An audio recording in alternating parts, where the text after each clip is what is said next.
Saudade de cada um dos meus irmãos, saudade de rever a nossa congregação, de poder abraçar cada irmão. E a gente vai começar nosso culto, esse momento de louvor. E tem uma canção que ela fala sobre renovar, pedir ao Senhor que renove as nossas vidas, renove nossas forças. Mas antes tem um texto, antes de cantar a canção, tem um texto lá em Provérbios, que é capítulo 18, versículo 10, que diz assim: o nome do Senhor é uma torre forte, os justos correm para ela e estão seguros.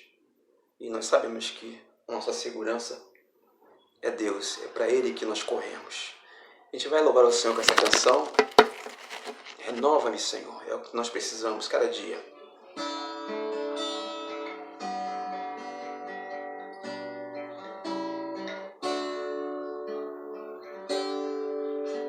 Renova-me, Senhor Jesus, já não quero ser igual. Renova-me, Senhor Jesus, põe em mim teu coração, porque tudo que há dentro de mim necessita ser mudado, Senhor, porque tudo que há dentro do meu coração necessita mais de ti, porque tudo que há dentro de mim necessita ser mudado, Senhor, porque tudo que há dentro do meu coração necessita mais de ti, necessita mais de ti,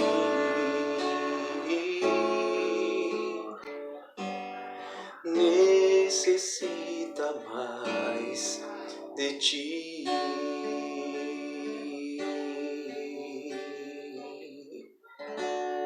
Louvado seja o Senhor. O segundo cântico, ele fala sobre o Deus que é maior, o Deus que é grande e que não há outro como Ele. Não há Deus maior, não há Deus melhor, não há Deus tão grande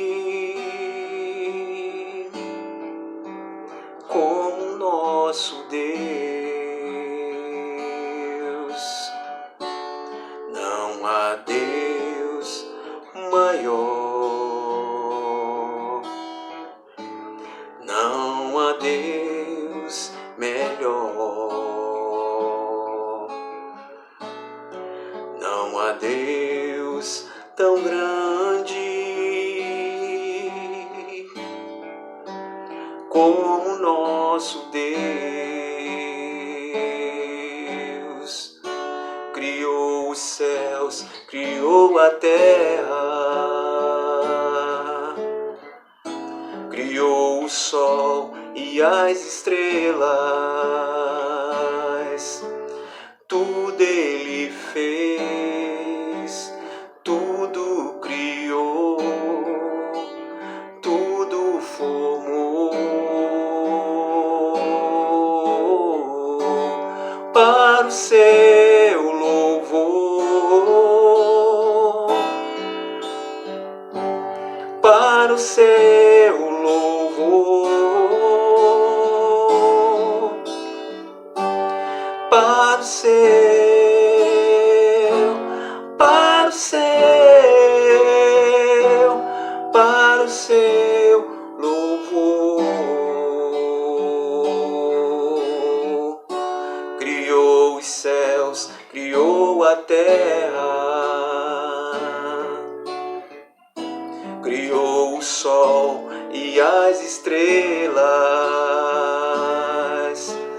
Tudo ele fez, tudo criou, tudo formou para o seu louvor, para o seu louvor, para o céu,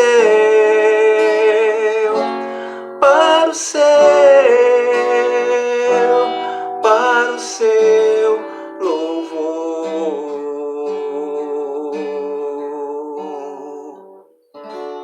Amém. Terceira canção, Promessa.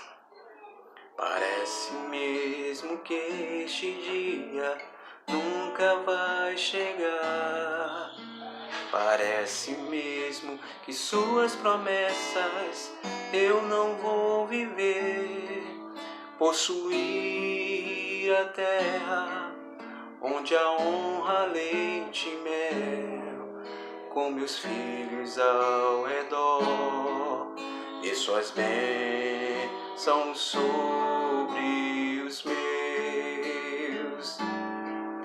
Aquele que começou a boa obra em minha vida é fiel, sim, ele é fiel. Eu não morrerei, antes viverei, enquanto não houver terminado. Não vivo do que vejo, mas vivo do que creio. Sim, ele é fiel, Jesus é fiel. Eu não morrerei, antes viverei, todo bem do Senhor aqui na terra e no céu.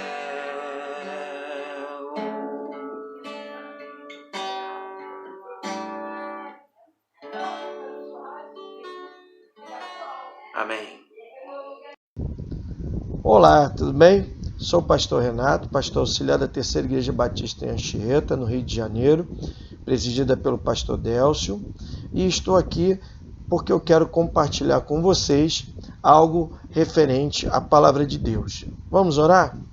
Senhor, por favor, Pai, no nome de Jesus, através da intercessão do Espírito Santo, te peço para que o Senhor fale conosco de forma profunda, pessoal, individual, lá no nosso íntimo, através do Salmo 121, versículos 1 e 2.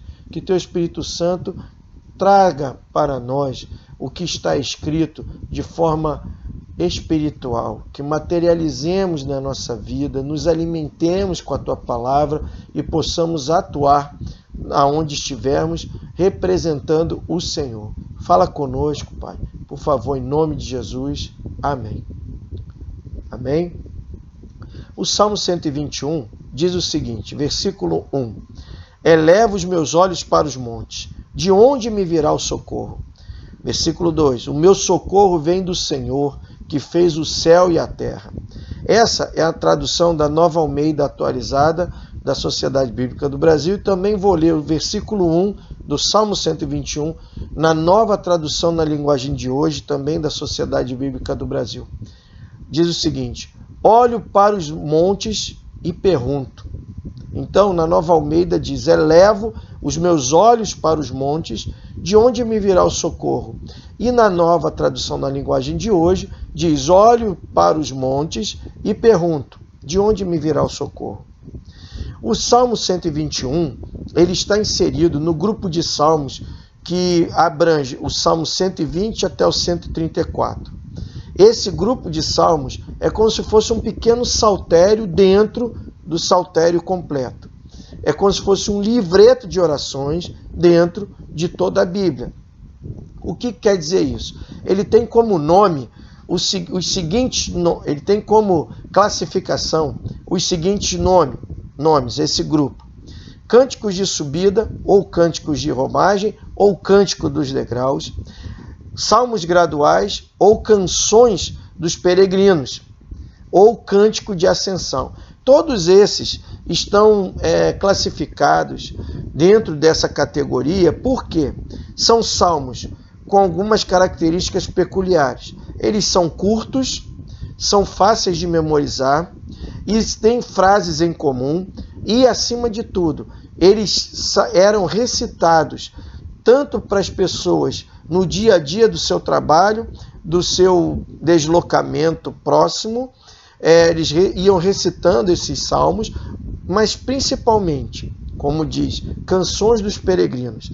Eles eram recitados pelos peregrinos que saíam das suas casas e terras distantes de Jerusalém e iam em direção à Cidade Santa, pelo menos 3 vezes ao ano, para poder participar das 3 maiores festas do calendário judaico, que eram a festa da Páscoa e dos Pães Asmos, a festa da colheita, que tinha também outro nome, festa das semanas, porque compreendia o período de 7 semanas. E mais adiante passou a ser chamada de Pentecostes, por causa da influência grega que começou a entrar a partir do século IV a.C. Pentecostes quer dizer 50 dias. Então, essa era a segunda festa, Páscoa e Pães Asmos, colheita, Pentecostes ou semanas, e a terceira era dos tabernáculos.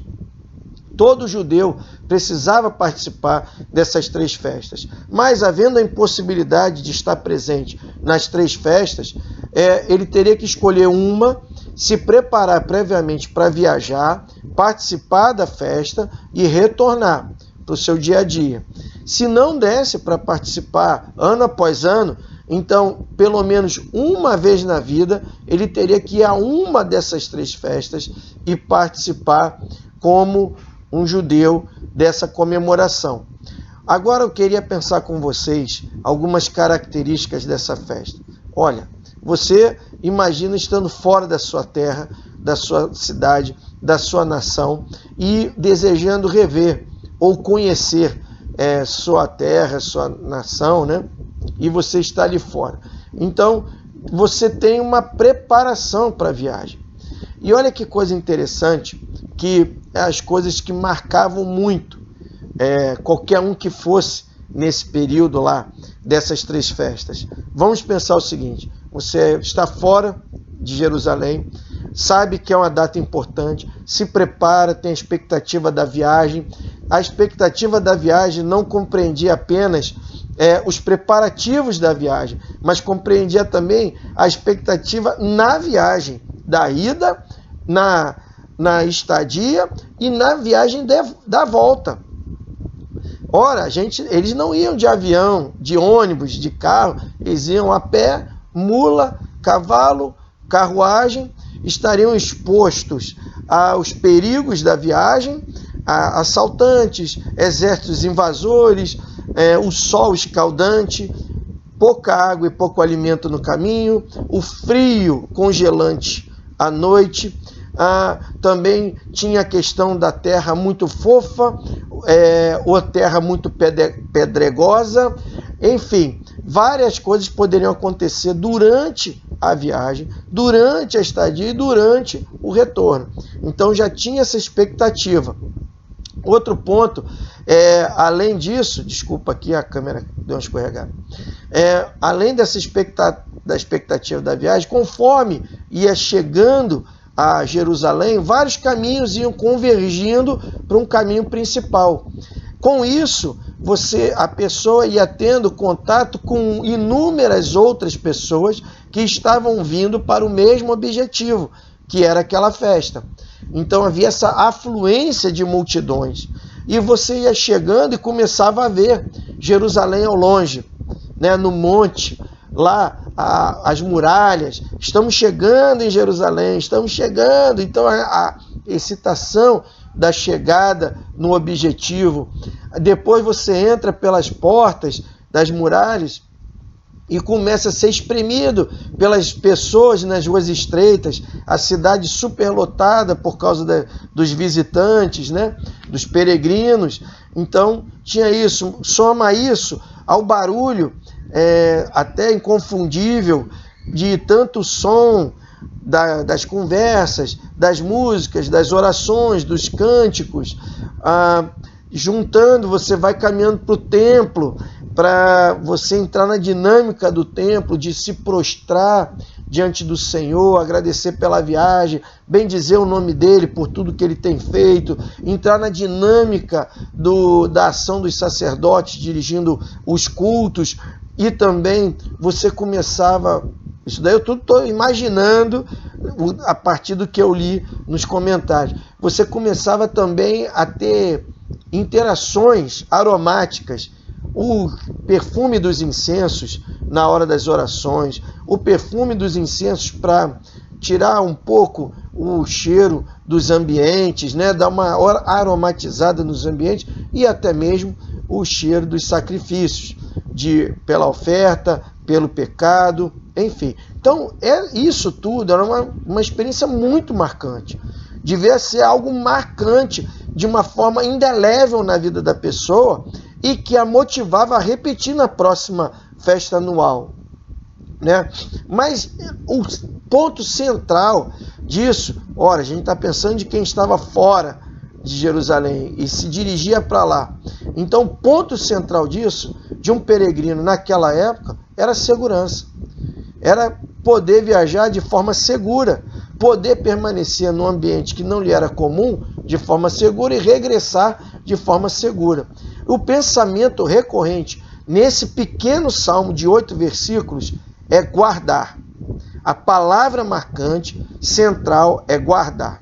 Tanto que ela é repetida 6 vezes durante os 8 versículos. O uso da mesma palavra no original, através da repetição da verdade, é para eliminar toda e qualquer dúvida, todo e qualquer medo, toda e qualquer ansiedade do peregrino em relação à viagem, né? Então você ia falando e relembrando a ação de Deus na sua vida, o cuidado constante dele, o amor fiel dele sobre a sua vida. E agora eu quero trazer para a nossa viagem, na nossa viagem da vida, da jornada da vida. Então, seja viajando de um ponto físico ao outro, seja viajando na jornada da vida, nós temos constantes preocupações, como o caminho, o transporte, a saúde, o sustento, a provisão, a segurança, o tempo, a permanência, o retorno. Temos inúmeras preocupações. E essas preocupações, ou seja, as ocupações antecipadas da nossa mente, sejam maiores ou menores, que nos atingem diariamente. E elas precisam de respostas concretas nossas e respostas corretas, de acordo com a sua gravidade, né? E naquilo que é nossa responsabilidade cumprir. Ora, essas preocupações, se nós deixarmos, se nós permitirmos que elas tomem conta da nossa vida, elas vão sugar as nossas forças, elas vão esvaziar o nosso ânimo, elas vão nos confundir a mente, vão nos embaralhar os pensamentos, colocarão medos em nós, retirarão a nossa coragem e desviarão a nossa atenção em relação à orientação e o cuidado do Senhor pelas nossas vidas, a ponto de a nossa visão ficar tão embaçada com todas essas preocupações que nós não conseguimos ver a ação de Deus em todas as circunstâncias da nossa vida e sempre nos conduzindo há circunstâncias que, embora sejam reveses, se tornem favoráveis a nós num futuro, quando nós poderemos olhar para trás e ver como é que Deus agiu na nossa vida. Deus está sempre agindo na sua vida, na minha e na sua vida. Deus, ele está sempre atento à minha e à sua vida. Ele não está disperso, ele não está distante, ele não está distraído. Ele está atento, interessado e derramando o seu cuidado e o seu amor sobre as nossas vidas, fazendo com que todas as circunstâncias cooperem para o favor, em favor das nossas vidas. Ora, e aí nós podemos olhar para os montes e vermos 3 significados a partir desse texto. Eleva os meus olhos para os montes. Ora, se você tiver uma visão um pouquinho pessimista, você pode falar: ih, rapaz, eu elevo meus olhos para os montes, mas estou vendo dali perigo. Eu estou vindo do monte ameaça. E os perigos realmente poderiam existir nos montes. O perigo de uma queda por causa de uma pedra mal encaixada, o perigo de uma queda por causa de uma estrada escorregadia, a escassez da falta de água e alimento, o perigo dos assaltos, né? Você ser surpreendido e encurralado numa estrada estreita, íngreme, por assaltantes. E, além disso, idolatria, entre alguns dos perigos dos montes. A idolatria, Israel conhecia muito bem esse perigo. Por quê? Ele foi sendo seduzido e invadido por religiões pagãs, e essas invasões e seduções pagãs idolátricas reclamavam os lugares altos e os montes para que pudesse ser realizado ali os seus cultos escabrosos, os seus pactos macabros, os seus rituais tenebrosos. Ali se praticava o adultério e a prostituição, tanto carnal como espiritual. Homens e mulheres deitavam-se uns com os outros. Se fosse de graça, era adultério. Se fosse pago, era prostituição. Mas no fundo, tudo isso tinha um único objetivo: se deitar e, através do sexo gratuito ou pago, você adorar aquela divindade pagã, demoníaca. Isso afrontava o Senhor. Isso desrespeitava a santidade de Deus e a proposta de Deus para Israel. Tanto que, veja o que diz o capítulo 2 de Jeremias, nos versículos 5 a 20. Depois, se você puder ler, leia Jeremias capítulo 2. No versículo 5, assim diz o Senhor: que injustiça os pais de vocês acharam em mim, para que se afastassem de mim, seguindo ídolos sem valor e se tornando eles mesmos sem valor. Enquanto Deus valorizava o ser humano, aquelas divindades demoníacas desvalorizavam o ser humano. No versículo 20, porque há muito tempo quebrei o seu jugo e rompi as ataduras que o prendiam. Mas você disse, Deus falando para as pessoas, para Israel, e Israel responde: não quero te servir. E aí Deus responde: pois em todos os montes altos e debaixo de todas as árvores frondosas, você, Israel, se deitava e se prostituía. Precisamos ter cuidado também em não entrarmos num caminho de idolatria santa. Não é porque eu subo o monte que Deus vai ouvir a minha oração, vai dar mais atenção à minha pessoa, em detrimento da outra que não pode subir ao monte ou não vai, por algum motivo. Deus não faz acepção de pessoas. Ele não vai ignorar a oração de quem está embaixo e não vai supervalorizar a oração de quem está no monte. Também não estou desmotivando você a não subir o monte. Não quero que você deixe de subir por causa disso. Pelo contrário, se você puder, vá. Quando você sobe ao monte, você está saindo da dinâmica da sua vida, do seu cotidiano, dos afazeres, está reservando um tempo para buscar a presença do Senhor de uma forma calma e tranquila, separada do barulho do dia a dia. Mas, porém, Jesus também nos ensina, em Mateus capítulo 6, dos versículos 5 ao 15, o seguinte: quando você quiser falar com o Senhor, entra no teu quarto em secreto e ora ao teu Pai em secreto, que em secreto teu Pai te ouvirá, e depois ele vai ensinar o Pai Nosso. Ora, às vezes o meu monte pode ser o meu carro quando eu estou indo para o trabalho, o meu monte pode ser o banco do meu ônibus enquanto eu estou me deslocando para algum lugar, o meu monte pode ser, de repente, para uma dona de casa, a louça, enquanto ela está lavando a louça ou preparando a comida, é o monte dela, onde ela ora. E eu falo isso lembrando da minha mãe, que eu ouvia a minha mãe sempre orando enquanto fazia comida. Eu escutava, ela orava baixinho, mas se eu chegasse de fininho, eu escutava por quem e o que ela estava orando ao Senhor. O também local de refúgio. Obviamente, o monte ficava no templo, no Monte Sião, e também representava a presença de Deus. O Salmo 59, hino de Davi, quando Saul manda os soldados cercarem a casa de Davi para o matar, está em 1 Samuel 19, 11, primeiro livro de Samuel, capítulo 19, 11, diz o seguinte, no versículo 9: em ti, força minha, esperarei, pois Deus é o meu alto refúgio. Eu, porém, cantarei a tua força. Pela manhã louvarei com alegria a tua misericórdia, pois tu me tens sido alto refúgio e proteção no dia da minha angústia. A ti, força minha, cantarei louvores, porque Deus é meu alto refúgio, é o Deus da minha misericórdia. E também um outro salmo de Davi, que é o Salmo 62, nos versículos 1 e 2, vai dizer o seguinte: somente em Deus a minha alma espera silenciosa, dele vem a minha salvação, só ele é a minha rocha, a minha salvação e o meu alto refúgio.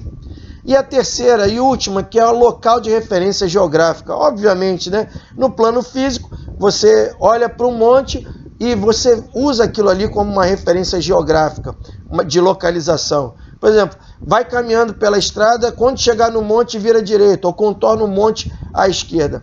Dessa forma, nós devemos olhar para Deus, como se Ele fosse a nossa referência, o nosso local de referência para a nossa vida.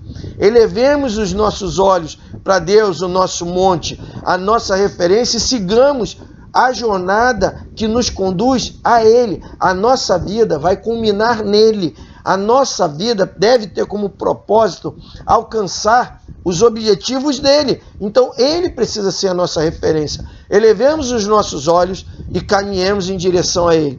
Já que estamos falando de jornada na estrada da vida, com as suas alegrias e tristezas, tranquilidades e perigos, eu quero te convidar a elevar os teus olhos para o Senhor e buscá-lo, independente do momento da sua vida.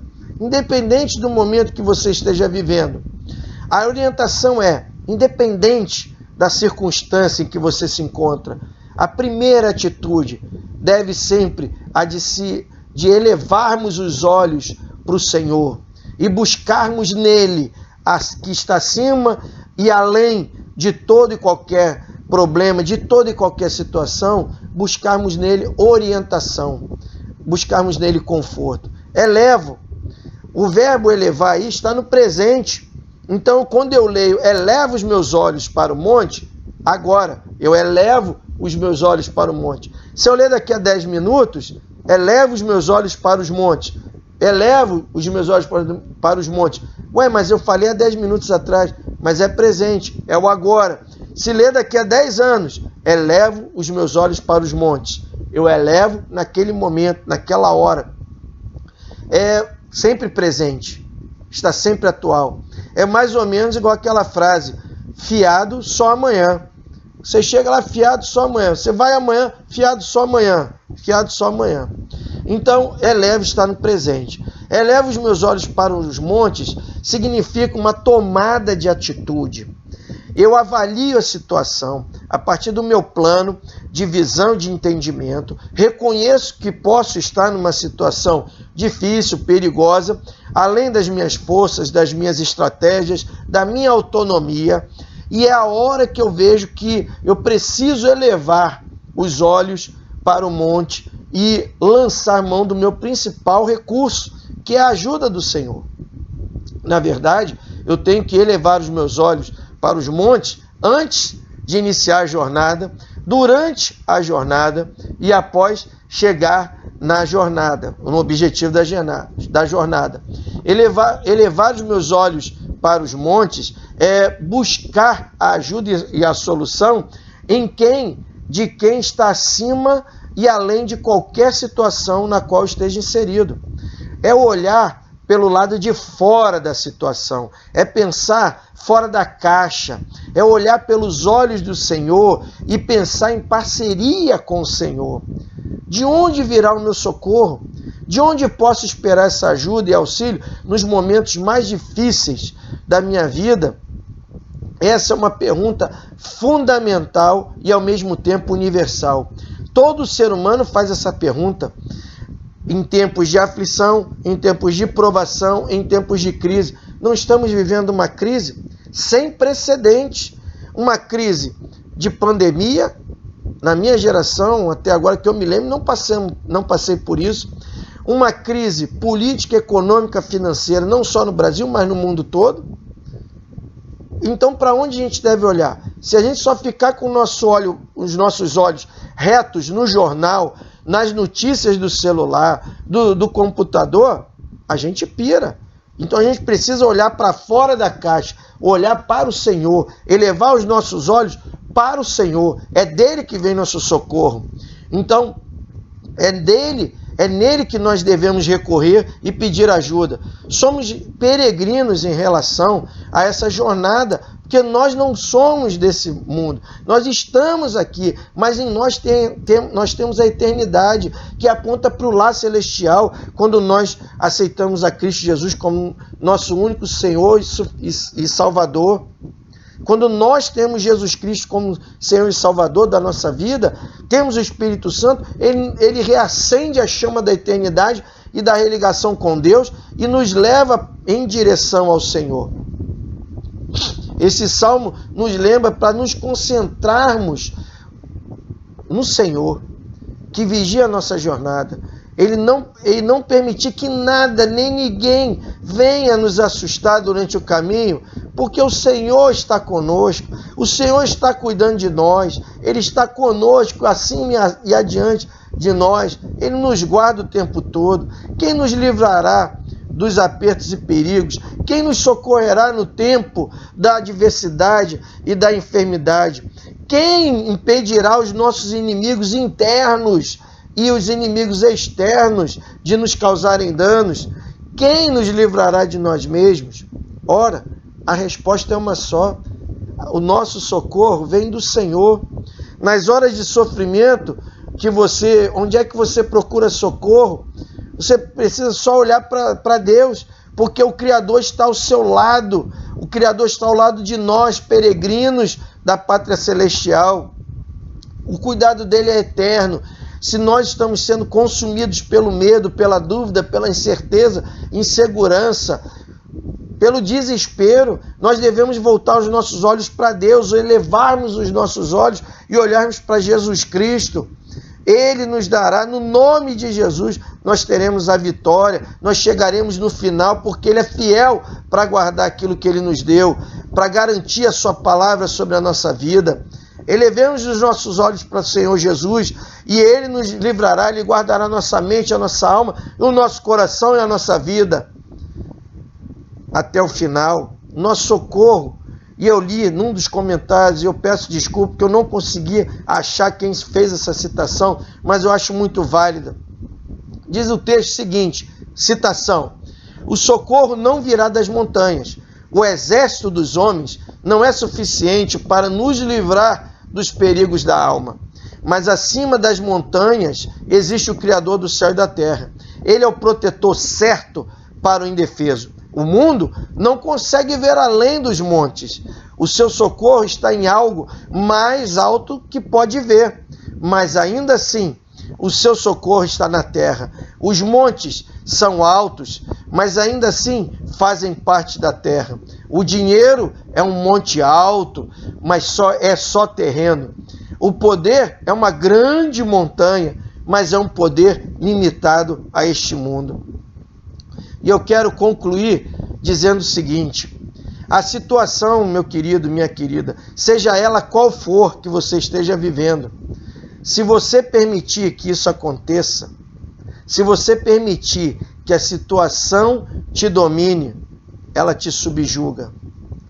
Se você permitir que ela te domine, que ela te subjugue, ela vai ditar as regras, ela vai ditar os ritmos, ela vai ditar a direção da sua vida. Então ela começa dominando a sua mente. Dominando a sua mente, colocando as preocupações de uma forma maior do que você possa administrar. E você se esquece de algum momento de elevar os olhos para o Senhor e pedir a ajuda dele nessa situação. Se você não faz isso e permite que ela domine você, ela vai ditar a regra do jogo, ela vai ditar o ritmo do jogo e ela vai ditar a direção da sua vida nesse jogo que ela tem como objetivo te consumir. Se você permitir que ela te domine, que ela comande as suas atitudes e a sua vida, você está dando uma autoridade que não é dela para que ela administre a sua vida. Essa autoridade, só quem tem é o Senhor. Nós temos uma parcela dessa autoridade. E essa parcela que nós temos, nós devemos devolver ao Senhor para que Ele possa gerenciar a nossa vida de acordo com a vontade dEle. Ele quer o nosso melhor o tempo todo. Mesmo na dificuldade, Ele quer o nosso melhor. Dali nós sairemos melhores. A frase que a gente tem ouvido muito aí, né? Sairemos melhores dessa crise. Sairemos melhores. Melhores como? Melhores para onde? Sem Deus, você não tem direção. Com Deus, você sabe onde vai chegar. Elevar os meus olhos é o primeiro passo para não se render à situação e, ao mesmo tempo, recuperar o autocontrole da sua razão, da sua emoção, da sua espiritualidade e, consequentemente, da sua vida. Elevar os meus olhos é uma atitude proativa, é o posicionamento correto diante da dificuldade da luta, é a retomada de controle da sua vida e da situação. Elevar os meus olhos é uma atitude assertiva, é ser focado no único que tem a ciência e o poder sobre tudo e todos, de todos os personagens, de todas as intenções envolvidas, de todas as potencialidades e possibilidades.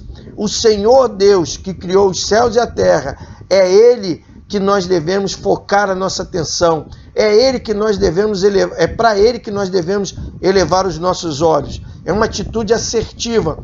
O Senhor Deus, Ele sabe tudo de todos e é o único que pode me ajudar a entender e a resolver toda e qualquer situação. Elevar os meus olhos é ser objetivo diante dos fatos que se apresentam a mim e de como posso agir de acordo com a vontade de Deus e resolver aquela situação da melhor forma, segundo a orientação de Deus para mim. E tem uma relação nesse meio, que é a relação da espiritualidade,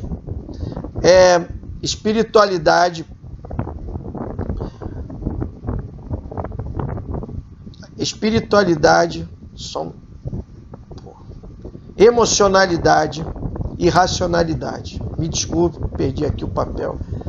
Espiritualidade, racionalidade e emotividade. Eu não posso ser 100% espiritual na situação. Eu preciso orar e buscar o Senhor, mas fazer a minha parte, fazer o que é da minha responsabilidade. 2 Tessalonicenses 3, versículos 10 e 11, diz o seguinte: porque quando ainda estávamos com vocês, ordenamos isto: se alguém não quer trabalhar, também não coma. Ele não está falando se alguém está desempregado, não coma. Se alguém não quer trabalhar, também não coma. Ouvimos que há entre vocês algumas pessoas, no versículo 11, que vivem de forma desordenada, não trabalham, mas se intrometem na vida dos outros. Eu também não posso ser 100% racional na situação. Se descartasse a fé, Eliseu seria perdido juntamente com todo o povo, naquela passagem que está no segundo livro de Reis, capítulo 6, e capítulo 7, e sequencia no capítulo 19, que diz o seguinte: o servo de Eliseu abriu a janela e quando viu, a cidade inteira estava cercada pelo inimigo, muitos soldados, muitos inimigos. E aí entrou em desespero, chamou Eliseu, e Eliseu falou: Senhor, abre os olhos espirituais do meu servo, para que ele veja. E quando Deus abriu os olhos daquele servo, ele viu carros celestiais atrás, em muito maior número, muito mais poderosos do que daquele exército humano, ali para proteger o povo. Então, eu quero fazer uma proposta: experimenta traçar um plano de ação somente com o seu conhecimento técnico, intelectual e estratégico. E você vê um cenário perfeito para um fracasso. Não chame Deus para trabalhar com você, que você vai se tornar um fracassado. Salmo 73 fala do Asaf, fala do ímpio que prospera, e parece que Deus até está favorável àquele ímpio em detrimento do justo, mas no final Deus mostra para Asaf qual é o fim daquele homem mau e qual é o fim do justo. E também não posso ser totalmente racional com o exemplo de Nicodemos, lembrando do exemplo de Nicodemos com Jesus na questão do novo nascimento em João 3, de 1 a 21, em que ele fala: mas se para eu nascer de novo eu tenho que, como adulto, entrar no ventre da minha mãe de novo para sair? Ali era racionalidade pura num assunto espiritual. E eu não posso ser 100% emocional, lembrando da passagem de João 18:10, aonde Pedro, avisado por Jesus que Jesus deveria ser preso no Getsemane, saca a mão da espada, lança a mão na espada e corta a orelha de Malco. Como você fica quando permite que as suas emoções tomem o controle da sua mente e das suas ações? Quais são os resultados e as consequências quando você é 100% emocional? Para terminar, meus queridos, terminar mesmo, qual é a situação difícil, até mesmo impossível, que você se encontra hoje? Se for um desemprego, Salmo 37, 25 diz: fui moço e agora sou velho, porém jamais vi o justo desamparado, nem a sua descendência a mendigar o pão. Deus proverá recursos na tua vida. Enquanto você estiver desempregado, procurando emprego, Deus proverá. Olha para Ele. Doença, perda e luto. Salmo 145, versículo 18. Perto está o Senhor de todos os que o invocam, em verdade. E se tiver dúvida, se você tiver dúvida, 2 Timóteo, capítulo 1, versículo 12, mas não me envergonho, porque sei em quem tenho crido, e estou certo de que Ele é poderoso para guardar aquilo que me foi confiado até aquele dia. E para fechar, descontrole emocional, ou medo, Romanos 8, de 26 a 28. Da mesma maneira também, o Espírito nos ajuda em nossa fraqueza, porque não sabemos orar como convém, mas o próprio Espírito intercede por nós com gemidos inexprimíveis, e aquele que sonda os corações sabe qual é a mente do Espírito, porque intercede pelos santos de acordo com a vontade de Deus. Sabemos que todas as coisas cooperam para o bem daqueles que amam a Deus, daqueles que são chamados segundo o seu propósito. E eu quero concluir com a seguinte frase: pés no chão e olhos e coração no céu. O meu socorro vem do Senhor. O meu socorro vem do Senhor. O seu socorro vem do Senhor. Vamos orar? Senhor, em nome de Jesus, por favor, Pai, fale comigo e com cada um que estiver ouvindo agora, e que transforme em vida, em situação de experiência espiritual e de vida, essa palavra, esses textos, e que possamos abrir os olhos confiantes, alegres, tranquilos, equilibrados emocional, espiritual e psicologicamente, firmados na Tua Palavra. Sê conosco, Pai, em nome de Jesus. Amém. Queridos, Deus abençoe. Fiquem com Deus.